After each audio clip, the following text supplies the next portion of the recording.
Coming up on this week's episode of Capital City Sports. Women's tennis takes on Auburn. Baseball takes on Arkansas.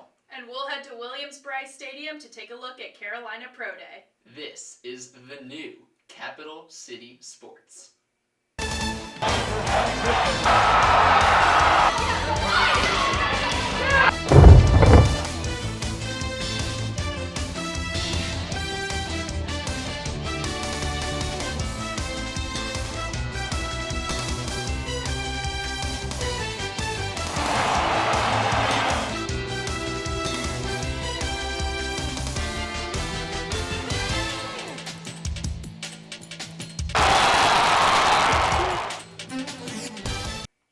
Hello, ladies and gentlemen, and welcome into this week's episode of Capital City Sports. I'm Pat Cloney, joined by my co-hosts Alyssa Lang, Austin Lewis, and Jeremy Urso, and we're going to open up today with a little baseball. We always keep you on your feet here at Capital City Sports. You thought we were going to start with tennis. Just kidding.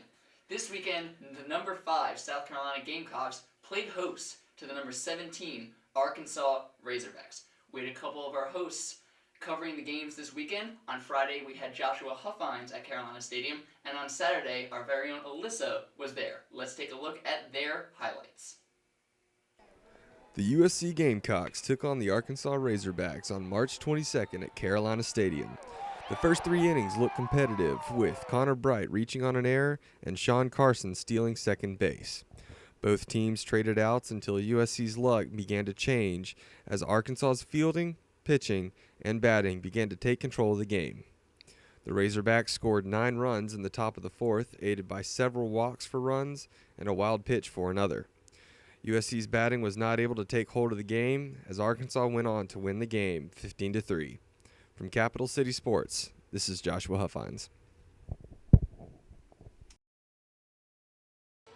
Game 2 of the series with Arkansas was cold and rainy, but that didn't stop fans from coming out to support the Yardcocks. Fans were trying to be the 10th man after a 15-3 routing on Friday night, chanting at Arkansas pitcher Ryan Stanek in true baseball fashion throughout the entire game. It was scoreless until the 5th inning. Here, Arkansas catcher Jake Wise hits a fly ball out to left fielder Sean Carson, who makes the catch for the out. And in the 5th inning, the Gamecocks were finally able to make something happen. Grayson Griner reaching second base on a throwing error by Arkansas shortstop, followed by Connor Bright with a sacrifice bunt, moving Griner to third, and Chase Ferguson bringing Griner home on a sacrifice fly, giving Carolina the 1-0 lead. But Arkansas answered at the top of the 6th when Tyler Spoon hit a 1-out RBI past a diving Ferguson through left field, tying the game 1-1. The run would end a 31.2 scoreless inning streak for pitcher Nolan Belcher.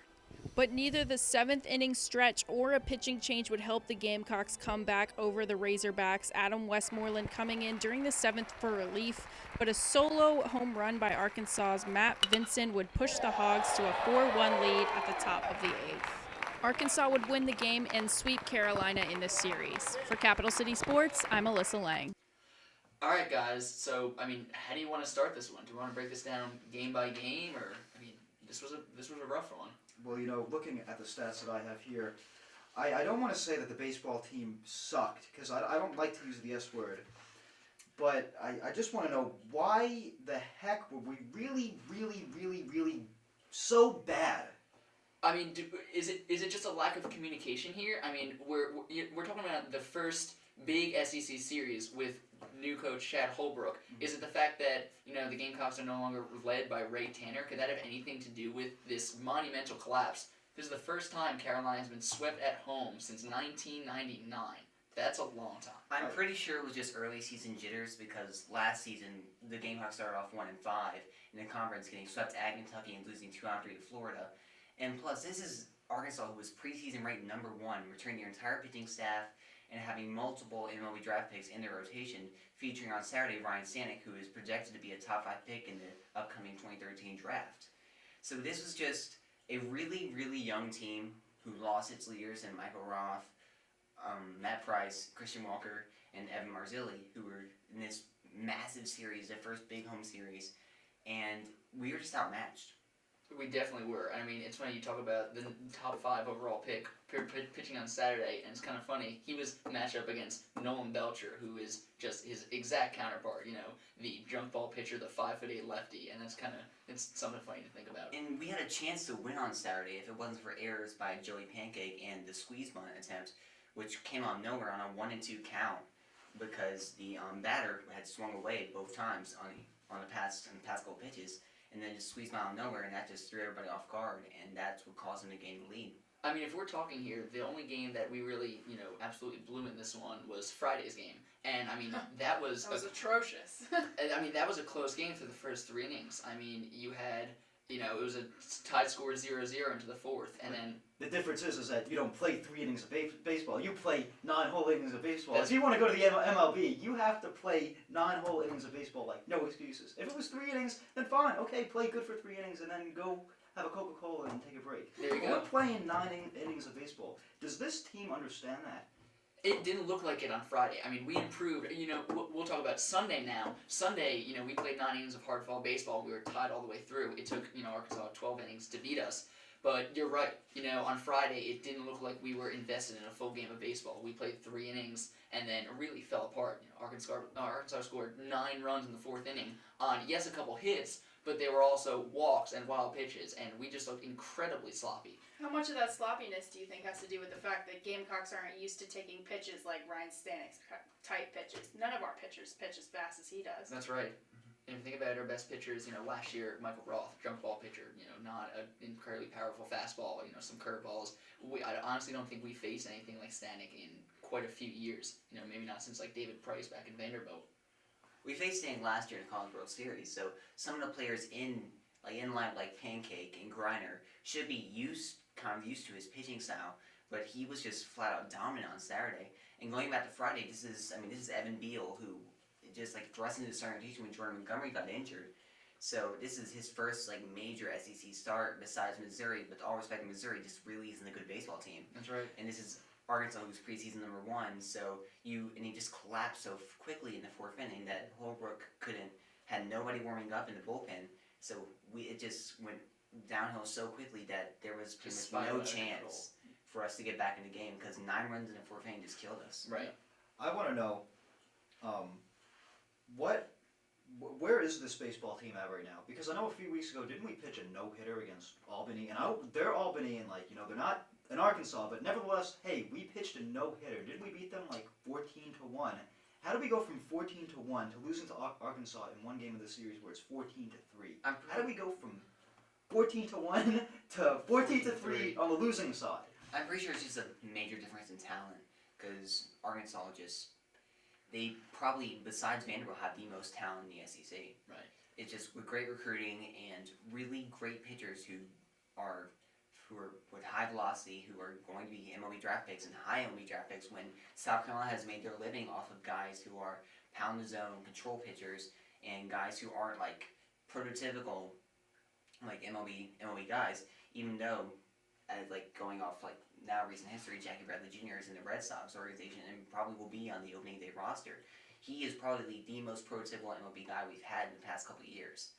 So our pitching staff isn't exactly up to par with the kind of things that we've seen from Arkansas. And yes, you're absolutely right, Jeremy. It's incredible that we can go from pitching a no-hitter because even if you're playing a small school like Albany, the ability to string together an entire no-hitter through multiple pitchers, that is an incredible feat. That's not something very easy.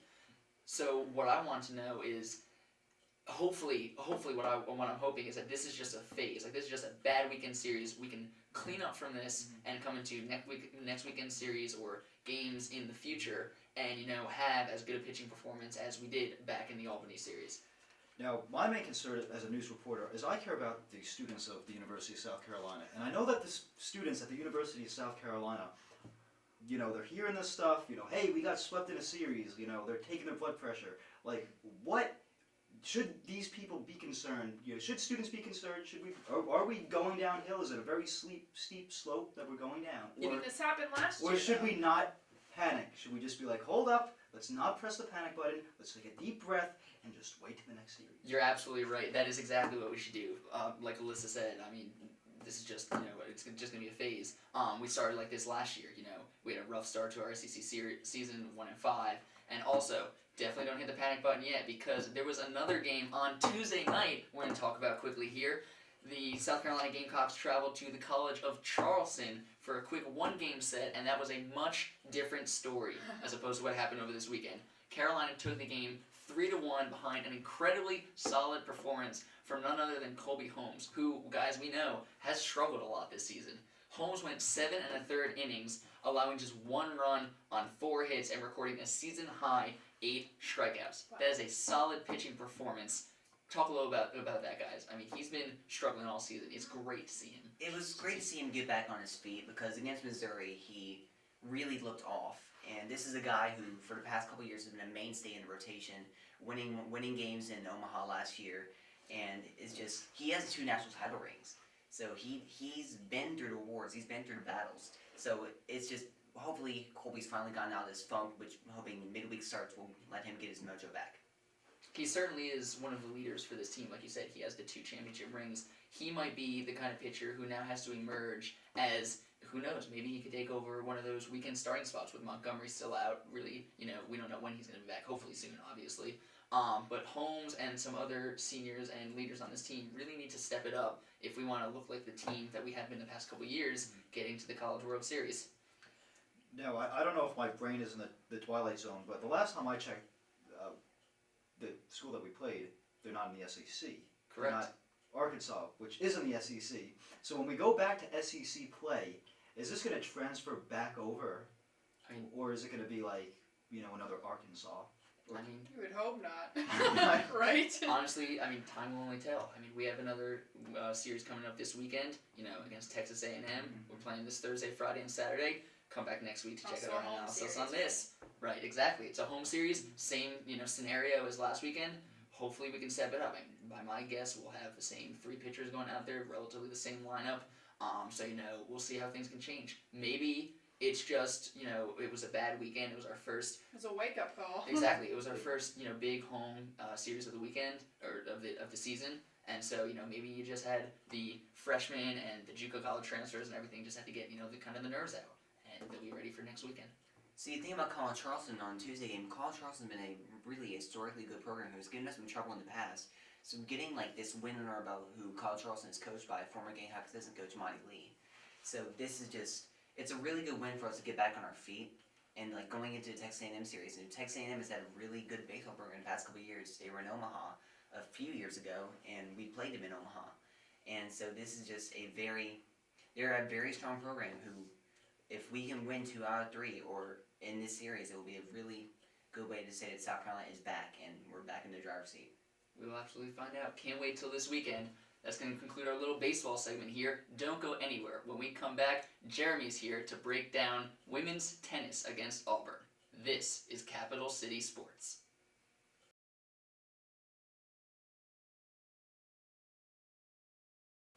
Hello everybody and welcome back to Capital City Sports. For those of you who don't know me, my name is Jeremy Urso, and this past Friday I went to go cover the women's tennis team. And yes, South Carolina, we do have a women's tennis team. We, on Friday, were nationally ranked 49th, and we took on Auburn, who's nationally ranked 18th. Do you see the difference there? I do. Last Friday, the South Carolina women's tennis team took on number 18th ranked Auburn. Let's get started with doubles. The team of Alawi and Kanakova played good tennis throughout, as Alawi finishes the point with a nice overhead. USC got off to a great start after Jacqueline Alawi finishes with a backhanded volley. USC is up 2-love. After 2 double faults by Auburn, USC has 2 break points and converts after a strong forehand return. USC leads 3-love and is up a double break. Here it's Jacqueline Alawi with the kick serve, which gives her team a game point. They would convert and lead 4-love. After a good rally, Dominika Kanakova wins the point for her team after she hits a powerful overhead towards her opponent, Plune Bergmans. It appears that Bergman's left arm gets hit with the tennis ball, but she would be okay. However, USC would have trouble closing out the match after a powerful backhand by Auburn. It's now 7-4 USC. It would then be 7-5 later in the match. Fortunately for South Carolina, USC would win the match 8-5 after the crushing forehand by Dominika Kanakova. USC won the best of 3 doubles matches, which means they get 1 team point. Now on to singles competition, where USC's #1 Jacqueline Alawi faced Plune Bergmans. We pick it up in the first set, where Alawi is down love 2 after dropping her opening service game. Alawi had a couple of opportunities to break back in the third game, but did not, due to Bergman's strong serving and consistency. Alawi trails love 3. Alawi committed many double faults, and here she loses serve after failing to bring her racket above her left shoulder, which causes her to hit the net. She trails love 4. Alawi would lose the first set 1-6 and trailed in the second set 1-4. But here she breaks serve after the chair umpire calls her backhand shot in. She then holds serve at love after moving her opponent up to the net and lobbing the ball over her head. She cuts the deficit to 3-4. Consistency is key to winning matches, and take a look at how many forehands Alawi hits. Not 1, not 2, not 3. You think it's 4? Nope, not 4, not 5. What about 6? Nope, not 6, not 7, but 8 forehands, and then the ball hits the tip of the net and her opponent cannot get to the ball. Alawi ties the second set at 4-all. Alawi would come back to win the second set 6-4 after her opponent double faults into the net. A third set was played and went into a tiebreak. Unfortunately, the match was not completed because other matches had concluded and USC already had enough team points to win the competition against Auburn. USC defeats Auburn 4-1 because all we do is win, win, win no matter what. Jeremy Urso, Capital City Sports. Okay, everybody, and that was your highlight. My apologies for the match not being finished. My goal here was to break down the #1 doubles team and the #1 singles team. And so this is how tennis works. They didn't finish the match because they already had enough points to defeat Auburn. I'm going to go on a rant about that later, but as for now, I'm going to talk about the match itself. So Jacqueline Alawi, she's our #1 player. Jacqueline what? Alawi. Where is she from? Bulgaria. Oh, wow. Interesting. International tennis. Now, if you think that I'm pronouncing these last names right, I absolutely have no idea because I don't know if it's Jacqueline Alawi. I don't know. I'm gonna have dinner with her and ask her how to pronounce her last name. We're sorry, Jacqueline, if you watch the show. We're We're sorry. amateurs. You can find our Bulgarian translation at CCS on SGTV. Just kidding. Hey, tag nicely. That was a joke. Shush. All right. Anyway, so one thing that I noticed was, we played very well. Number 49th nationally ranked, beating number 18th ranked. I don't care what sport you play. That's pretty damn good. That's an upset, my friend. Especially when you beat them 4-1. Now let's start with doubles first. Jacqueline Alawi and Dominika Kanikova. They're our #1 doubles team. There's another mouthful of a name. Dominika. Do we know where she's from? I think it's Russia, but I'm not sure. I don't know. Kawakova? My apologies. But the thing is that we were leading the set. I believe it was like 8-2 or 8-3, and we let that team come back, and we ended up winning 8-5. I don't care who you play. You can't have someone break your serve and just think that someone's gonna you just can't. When you're up 8-2, what I'm trying to say is when you are up 8-2, You gotta finish the match. you gotta finish the match. Okay, close Exactly. that. Yeah, You can't have them come back because anything can happen in tennis. Right, exactly. And so, overall, this team is a good team, and I think that we do have a lot of potential. For those of you who don't know, our coach I believe this is his first year coaching a team, and his name is Kevin Epley, and he was the coach of Lindsay Davenport. And for those of you who don't know, I know. I was the only one here who knew besides she Jeremy. is a future Hall of Famer. I don't know if she's in the Tennis Hall of Fame. I wouldn't be surprised if Lindsay Davenport is already in the Tennis Hall of Fame. But she is a very talented player. I know she won Wimbledon. She probably won a couple other big major tournaments. But anyway, this great coach is a great coach. He knows we have great team chemistry. That is what I noticed. Everyone cheers for each other. Usually when you think of tennis, you think of, everyone's silent, you can't speak during the point. College tennis, it's completely different. The coach is on the court. He's giving advice to his teammates. He's telling his players what they need to work on. So that's great. They have great team chemistry as well. When players are not playing and they're watching singles competition, they'll cheer. They'll be like, "Come on, Jackie." That's short for Jacqueline Alawi. They'll be like, "Come on, Heman." That's short for a number 5 singles player, Jimena Celeste Luna. We have a player named He-Man on the team. Jimena. Oh, Jimena. Okay. Jimena. It's Try not. masculine. He-Man. That masculine. I'm talking about the He-Man He-Man? Woman Haters Club. She-Man. Now, we go to, now I want to talk about, singles competition because, we all watch singles and, Jeremy, if I could stop you for 1 second. Mhm. Did we ever talk about, I don't know if our viewers out there know exactly how the point system for Okay, tennis yeah, works. very good Let's point. explain this Yes, for a second. okay. Yeah, so you play doubles first. You have 3 doubles matches.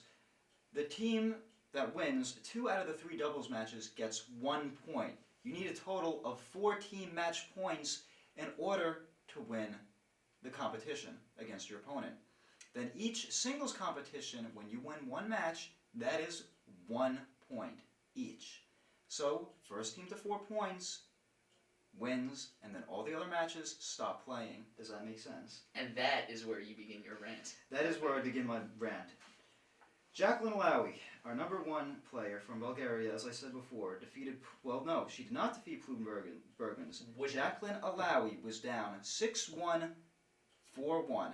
She came back to win the second set 6-4. It went 6-6 in the third set of a tiebreak. She was losing 4-3 in the tiebreak, and the match was not finished because we already had enough team points and we won the competition. Now let me tell you something. This match started at 5 o'clock p.m. and ended at 9 p.m. As a student from Charlotte, North Carolina, I paid good money to go to these games for free. Now you guys may think that this is a joke, but this is a serious matter.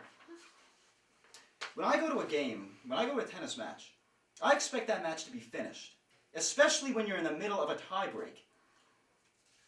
It takes 7 points to win a tiebreak, and Jacqueline was 4 points away from winning the match. They couldn't finish playing the tiebreak. They couldn't finish it. I don't know why. Maybe it's injuries or I don't know what. But for the fans, come on, people. There's people who go to these tennis matches. You might not, but there were people at this game. They paid good money. They paid good money for free.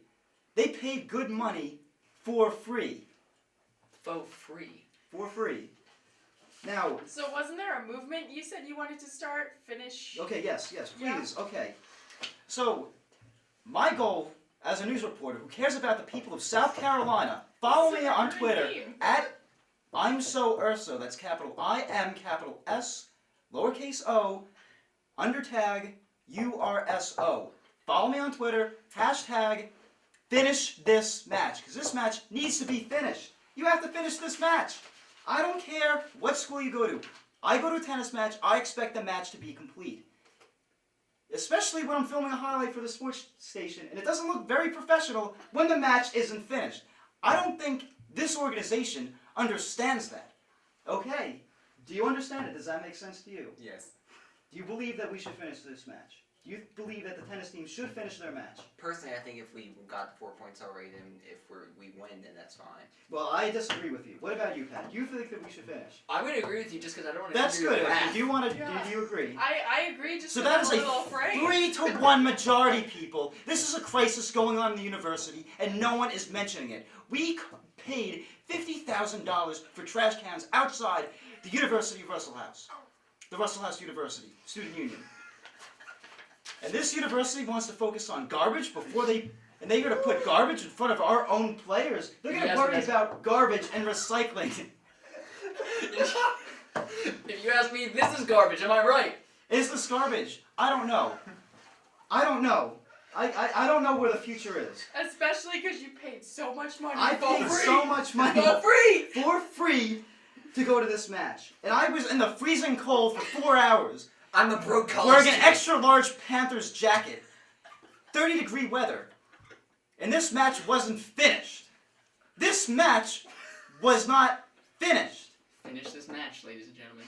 That's again, follow at I'm so, that little line at the bottom, Urso. What do you call that line? An underscore. I'm so underscore Urso. Hashtag finish this match. Because this match needs to be finished. And I don't know where it begins. I don't know if this is a problem with... I think it's a problem with the NCAA. You know, who cares about the NCAA? It's Roger Goodell, right? It's Roger Goodell. Roger Goodell. It's all Roger Goodell. It's him, you know. But no, I personally blame the NCAA. You know, they're all focused on these basketball brackets, filling the garbage cans, you know. But at NCAA, to get serious here, the NCAA is focused on expanding the... Who cares about expanding the tournament? I don't want to fill out another round of brackets. Are you kidding me? My bracket's already garbage. We all were. The NCAA should focus on finishing these tennis matches, because I know there are people who pay good money around this country and around the world who come to see these very talented tennis players. I can feel the heat radiating across the table. And that's news. Ladies and gentlemen. What do we have next? Ladies and gentlemen, Jeremy Urso is burning. Hope you enjoyed that one, folks. That was fun. All right, we'll be right back after this break. We've got one final segment for you. Hopefully we can top that. That was incredible. Bravo. When we come back, we'll send it to Alyssa over here. She's going to break down South Carolina's Pro Day at Williams-Brice Stadium. We'll be right back. This is Capital City Sports.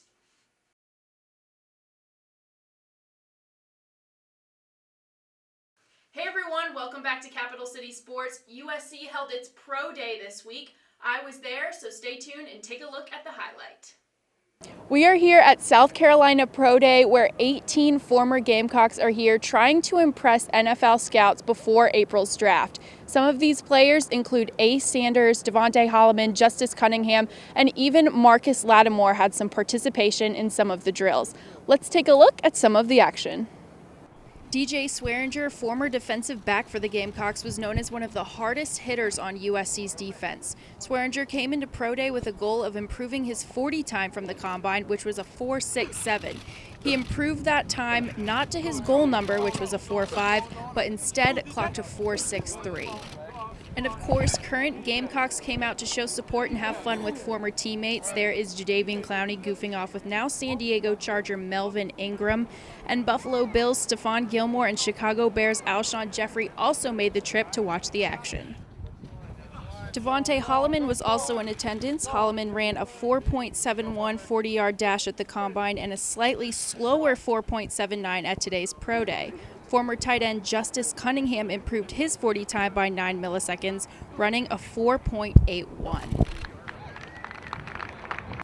Kenny Miles was not invited to the combine but did have a good pro day, running a 4.5 40-yard dash and participating in every drill except for the bench press. But perhaps the most inspiring story of the day was the return of Marcus Lattimore to the football field. Lattimore wowed everyone in the weight room prior to the field drills, showing how much progress he has made since his October injury against Tennessee. Lattimore participated in offensive skill drills by catching passes from a standing position and even got a few jogs in. And last but not least, Ace Sanders was happy with what he was able to show scouts during his pro day. Yeah, I need to improve my 40 time, and I think I did that today. And I just wanted to show them I could catch with my hands, because I read a lot, and so I use my body a lot, so I just had to catch the ball with my body, and I did that today too. How's this process been for you, man? Man, it's been rough, but it's been fun at the same time. Bouncing from place to place, and it's fun. It's fun at the same time. Of course, Gamecock fans came out to support their team during Pro Day, and they hope to hear all 18 names called in April's draft. For Capital City Sports, I'm Alyssa Lang. So, looked like a very exciting day out there today. Alyssa, you're the expert here. Tell me a little bit about what you think about our top candidates. Well, it was a very exciting day. There were 18 Gamecocks out there, but not all of them stood out as much as others. DJ Swearinger, of course, was dripping in swag, as usual. He definitely was looking to improve his 40-yard dash time. He was aiming for a 4.5, didn't quite get that. He ran a 4.67 at the combine, but he was only able to improve that by 4 milliseconds. He ran a 4.63 today at Pro Day. He was okay, didn't participate in all the drills because, of course, he was at the combine. The big story of the day, though, was Lattimore. He was there. He was wowing people in the weight room before the field drills by, doing the lifts and stuff like that, showing everyone the progress that he's made since that awful injury in October against Tennessee. Just amazing to see his progress. He's running, and he wasn't even predicted to be running yet. Sorry if I cut you No, off. go ahead. One of the amazing stats I heard at one point, like a couple weeks ago, was that Lattimore, during his rehabilitation, has gained like 20 pounds of muscle in his leg. Yeah. Most people lose muscle when they do rehabilitation. Exactly. The guy is a freak of nature. He is, and I tell you what, he was looking strong out there today. He semi-participated in the field drills. He was mostly catching passes starting from a standing position, and then, he's an athlete. You're going to see him try to get a little jog in there. He's jogging around. He's going to be good to go, and he's going to be good to go soon. He really looks promising, and scouts were noticing it, for sure. It was a positive. When do you think he'll have a chance to be drafted? Do you think he's going to still go in those top few rounds, those first 2 days, the 1 through 3? Or do you think he'll fall a little bit? He'll still be in those lower rounds? The experts have still been predicting him as the number 1, number 2, at least top 3 running back to go in this year's draft. And I don't doubt that at all, especially after seeing Pro Day today. He's a great player. He's going to be a great player, and he's going to do big things in the NFL. And I think the team that would take what some GMs might call a gamble on him are really going to see that reward in the end. Now, like most people in the world, I like to watch television. And, I do watch, a little bit of Mike and Mike in the morning. And so I saw Mike, Lattimore was, on Mike and Mike in the morning via phone call. And, I think one of the mics was like, man, this is such a really feel-good story. Like, everyone from all these sports organizations, like, this is the college football feel-good story of the year. Like, everyone's eyeball is on Lattimore in this school. So, I really think it's great. Hearing that he gained muscle in his leg, which he injured, like, that's unbelievable. That's incredible. I'm just so happy for that guy. You talk about a guy who has been just such an unbelievable inspiration to everyone in the Carolina community, not just students here, but I'm talking, young kids and, adults, like former Gamecocks alike. Mm-hmm. And, we all saw it back in October when he went down. Yep. That stadium, Mm-hmm. and all of Gamecock Nation went absolutely silent. Mm-hmm. So to see him progress so well over these past few months you're right, it's the feel-good story of the year. Mm-hmm. And all eyes are going to be on him come draft weekend. Mm-hmm. And we can only hope that he will get the relatively big contract that he deserves. It's not going to be huge right off the bat. There's still concerns over both knees now, but I have confidence. I'm sure we all have confidence that he will prove to an NFL team that he is worthy and will get that big contract eventually. And what was interesting was that everyone talks about Lattimore. You go into a college football household, everyone knows who Marcus Lattimore is. After that injury, buzzing. Past few months, past few years, everyone's been talking about him. Someone who wasn't even invited to the combine but was at Pro Day today was Kenny Miles. He kind of fell off the face of the earth for Gamecock fans. He's been working out on his own with an agent, not at the combine, not at any big events televised, but he really did show up at Pro Day today. He ran a 4.5, which is good, great for a running back. He was really good with the field drills, the skill drills, was catching passes. He looked great, and a lot of the scouts, a lot of the media members were talking about, does Kenny Miles have a chance to get drafted earlier than the 6th round maybe, which was interesting. I'm not sure. I think he has a chance. I think, he might be a great asset to, to a team as a 3rd down back, something like that, maybe even a practice squad. But a lot of people were very surprised to his progress, really. I think Kenny's a guy who's just been so overshadowed by bigger names. In Carolina hype, it's all Mike Davis is this big 4-star freshman running back who's coming in, so he's the guy who's been anointed as the next Lattimore.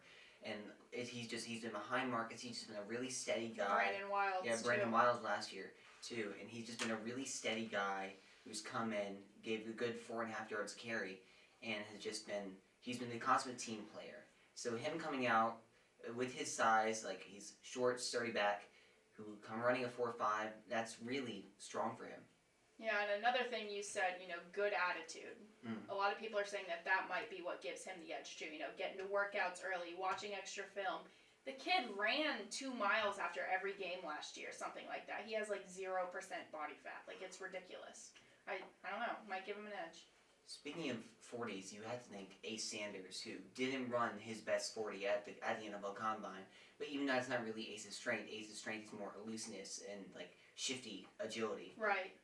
How do you do it per day? Well, he was interesting. He mentioned that he was doing some reading on himself, of course, as athletes do. And he was reading that coaches and agents, scouts were saying that they thought he used his body too much to get behind catches. So, he's going up for the ball. He can't catch with his hands. He's got to use his chest, his stomach, whatever. He can't catch with his hands. So that was one thing he said he really wanted to to disprove scouts about. And he did it. There were many, many catches that he jumped 4 feet in the air over to get it, no body behind it. And he caught every single one. He was really happy with that, and he was having fun out there, man. At one point, they were lobbing balls at him, and he was catching them. And he caught one, and then he kept it in his arm, and he caught 2. He had 2 footballs in his hand, then he caught a 3rd, and the scout said, "Okay, that's enough." And then he turned around, and he looked at the media, and he looked at the crowd. He said, "I'm going to do one more just for y'all." And so they said, "Okay." And so everyone turns around, and Ace Sanders caught a 4th football with 3 already in his arms. So, typical Ace Sanders fashion. Having fun out there. Having fun. Now you're talking about all these players that had stellar pro days, really impressed. Who's someone that might have hurt their draft stock today? Honestly, I can't really think of someone who might have hurt it. There were only maybe half of the players I think really do have a chance to get drafted. The other half maybe not so much, and that other half, D.L. Moore, Quentin Smith, I didn't really see anything that wowed me. So I don't think they really hurt themselves, but I don't think they really stood out either. Right. There were the few players like Lattimore with showing that he's going to participate in drills even injured. That's going to up his draft stock a lot. That just adds to his already stellar personality and reputation. And then, Kenny putting those numbers up out of nowhere kind of.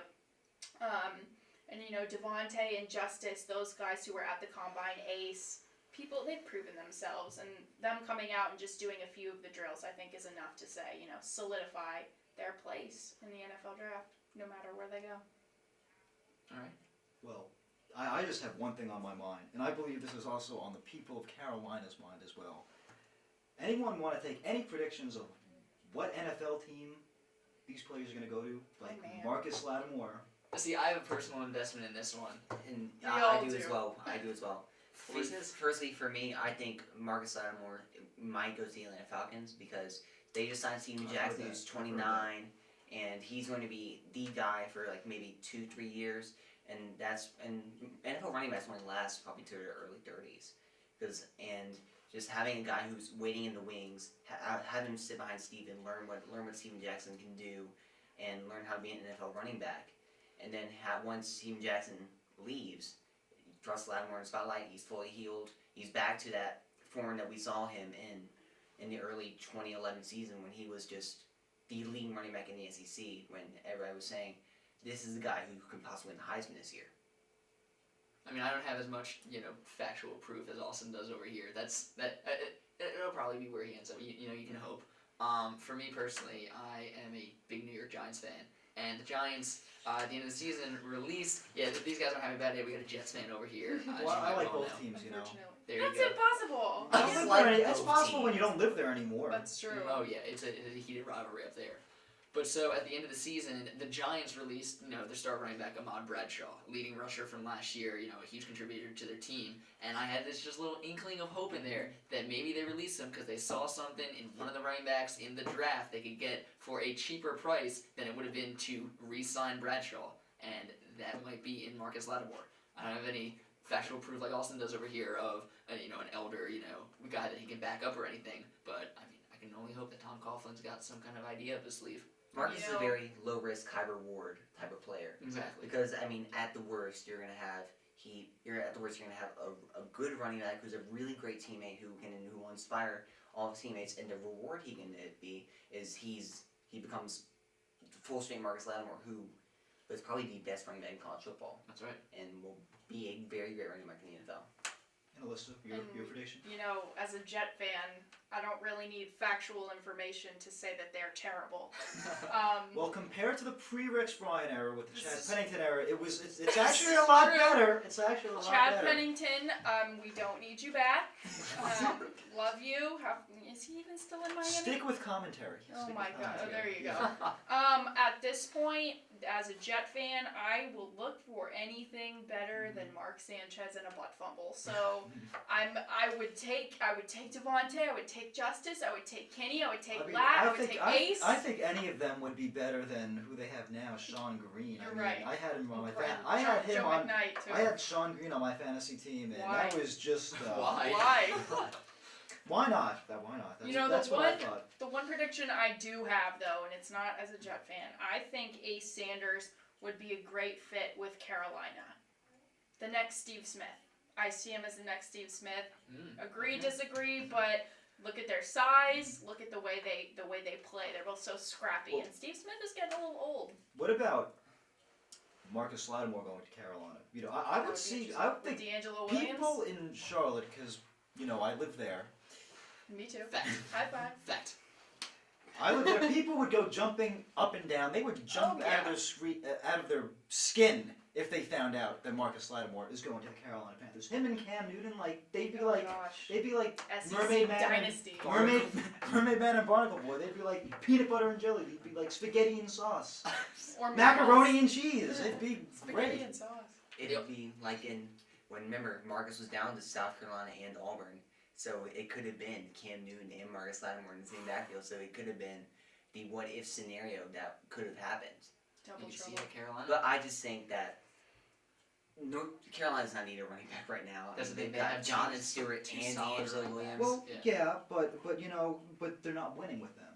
If you pick another guy, Carolina's problem's not running the ball. I think it's everything. Defense. I think Correct. I Like think the Jets. I Like think the if Jets. they change something, if they throw in a wild card, it's Marcus Lattimore.